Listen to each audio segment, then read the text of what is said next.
نماز برائیوں سے روکتی ہے۔ نماز جنت کی کنجی ہے۔ نماز ایک ایسی فرض عبادت ہے کہ ایک حدیث کے مطابق آخرت میں سب سے پہلے اسی کے بارے میں سوال ہوگا۔ ہم سب نماز کی اہمیت سے آگاہ ہیں، اور الحمدللہ کوئی بھی مسلمان ایسا نہیں جسے اس کے بارے میں علم نہ ہو۔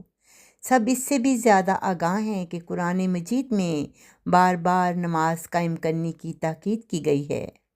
نماز دین اسلام کا فرض رکن ہے، اور تمام انبیاء کرام اور مسلمان ادا کرتے رہے۔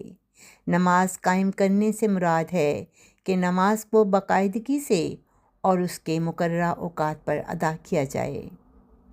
نماز کی ادائیگی ہر لحاظ سے لازم ہے، اور کسی قسم کی کوئی رعایت نہیں، سوائے اس کے کہ اگر کوئی شخص ہوش میں نہ ہو یا دماغی طور پر اس کی صورتحال اچھی نہ ہو تو پھر اسے نماز کے بارے میں علم نہیں ہوگا۔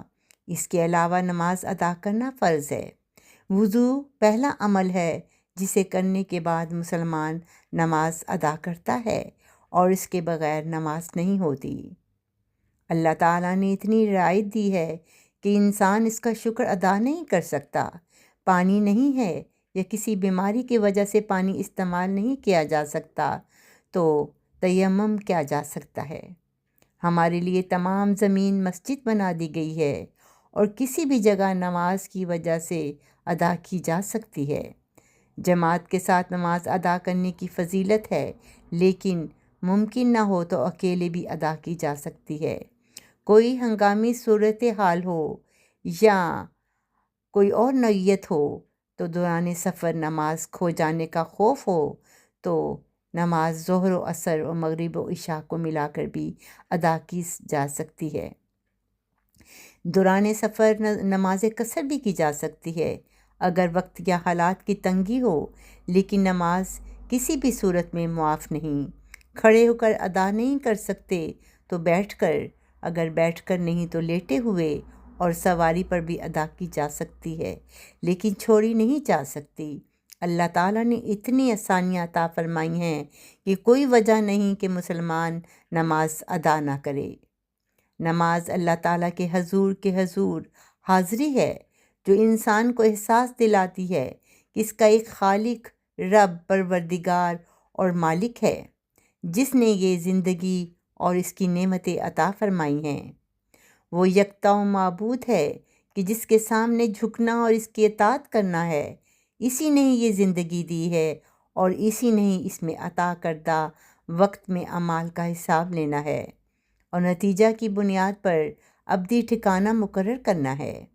اگر انسان 5 اوقات رب کے سامنے اس احساس کے ساتھ پیش ہو کہ میں اسے دیکھ رہا ہوں، اور یہ نہیں کہ تم کم از کم اس خیال کے ساتھ ضرور کہ میرا مالک مجھے دیکھ رہا ہے، یہ احساس غالب ہو، تو انسان ایک نماز سے دوسری نماز کے دوران کسی گناہ کے ارتکاب سے بچتا ہے کہ وہ کسی طرح پروردگار کا سامنے گناہ کا بوجھ لیے حاضر نہ ہو۔ نماز کے لیے اچھا لباس زیب تن کرنا چاہیے، اس جذبہ و جذبات کے ساتھ کہ مالک دو جہاں کی دعوت پر ملنے جا رہے ہیں، کسی دنیاوی شخصیت سے ملنا نہیں۔ تو ہم کیسے تیار ہوتے ہیں اور کن چیزوں کا دھیان رکھتے ہیں، یہ سب واقف ہیں، لیکن کیا ہم اللہ تعالیٰ کے سامنے اس طرح کی تیاری کرتے ہیں؟ کیا ہم آداب کا خیال رکھتے ہیں؟ کیا ہم وقت کی پابندی کرتے ہیں؟ کیا ہم اپنا دھیان اسی ملاقات پر رکھتے ہیں جیسا کہ لوگوں سے ملنے کا وقت ہوتا ہے؟ میرا خیال ہے کہ ایسا نہیں ہے، اور اسی لیے ہم نے اپنی نمازوں میں وہ حاصل نہیں کر پاتے جو کرنا چاہیے۔ اسی لیے برائیاں، حقوق تلفی، زیادتی اور دوسری چیزیں ہم کرتے ہیں۔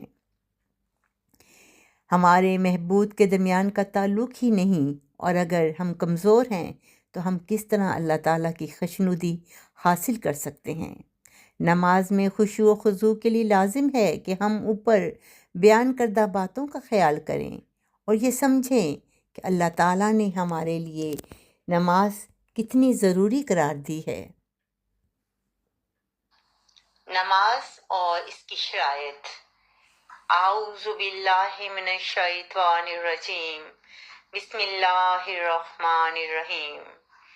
حضرت ابو ایوب انصاری رضی اللہ عنہ بیان کرتے ہیں کہ ایک آدمی نے حضرت صلی اللہ علیہ وآلہ وسلم کی خدمت میں عرض کیا، اے اللہ کے رسول، کوئی ایسا عمل بتائیے جو مجھے جنت میں لے جائے اور آگ سے دور کر دے۔ آپ صلی اللہ علیہ وآلہ وسلم نے فرمایا، اللہ تعالیٰ کی عبادت کر، اس کے ساتھ کسی چیز کو شریک نہ ٹھہرا، نماز پڑھ، زکوٰۃ دے اور صلہ رحمی کر، یعنی رشتہ داروں کے ساتھ پیار و محبت سے رہ۔ حضرت جابر بیان کرتے ہیں کہ میں نے حضرت صلی اللہ علیہ وآلہ وسلم کو یہ فرماتے ہوئے سنا کہ نماز کو چھوڑنا انسان کو شرک اور کفر کے قریب کر دیتا ہے۔ حضرت عثمان بن عفان بیان کرتے ہیں کہ حضرت صلی اللہ علیہ وآلہ وسلم نے فرمایا، جو شخص اچھی طرح وضو کرے، اس کے قصور اس کے جسم سے یہاں تک کہ اس کے ناخنوں کے اندر سے بھی نکل جاتے ہیں۔ حضرت عبداللہ بن مسعود رضی اللہ تعالیٰ عنہ بیان کرتے ہیں کہ میں نے حضرت صلی اللہ علیہ وآلہ وسلم سے پوچھا، کون سا عمل اللہ تعالیٰ کو زیادہ پسند ہے؟ آپ صلی اللہ علیہ وآلہ وسلم نے فرمایا، وقت پر نماز پڑھنا۔ میں نے عرض کی کہ اس کے بعد کون سا؟ آپ صلی اللہ علیہ وآلہ وسلم نے فرمایا، ماں باپ سے نیک سلوک کرنا۔ پھر میں نے عرض کی کہ اس کے بعد کون سا؟ آپ صلی اللہ علیہ وآلہ وسلم نے فرمایا، اللہ تعالیٰ کے راستے میں جہاد کرنا، یعنی خدا تعالیٰ کے دین کی اشاعت کے لیے پوری کوشش کرنا۔ حضرت ابن عمر رضی اللہ تعالیٰ عنہ بیان کرتے ہیں کہ حضرت صلی اللہ علیہ وآلہ وسلم نے فرمایا، باجماعت نماز اکیلے نماز پڑھنے سے 27 گنا افضل ہے۔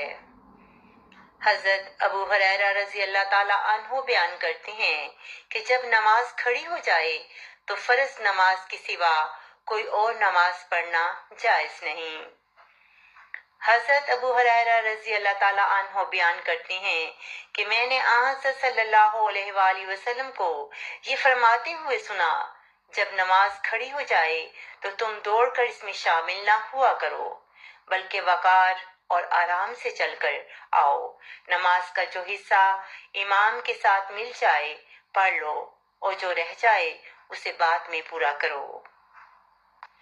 حضرت ابو ہریرہ رضی اللہ تعالیٰ عنہ بیان کرتے ہیں کہ حضرت صلی اللہ علیہ وآلہ وسلم نے فرمایا، جب تم میں سے کوئی شخص لوگوں کو نماز پڑھائے تو وہ ہلکی پڑھائے، کیونکہ ان میں کمزور، بیمار اور بوڑھے بھی ہوتے ہیں، ان کا بھی خیال رکھنا چاہیے۔ جب تم میں سے کوئی تنہا نماز پڑھے تو پھر جتنی لمبی چاہے وہ پڑھے۔ حضرت ابو قتادہ بیان کرتے ہیں کہ حضرت صلی اللہ علیہ وآلہ وسلم نے فرمایا، بعض اوقات میں نماز پڑھانے کے لیے کھڑا ہوتا ہوں اور چاہتا ہوں کہ لمبی نماز پڑھاؤں، لیکن جب میں کسی بچے کا رونا سنتا ہوں تو اپنی نماز مختصر کر دیتا ہوں، اس ڈر سے کہ کہیں اس کی ماں کو گھبراہٹ نہ ہو۔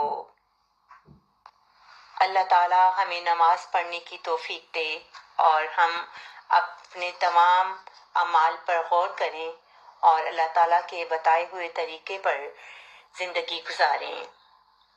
آمین ثم آمین۔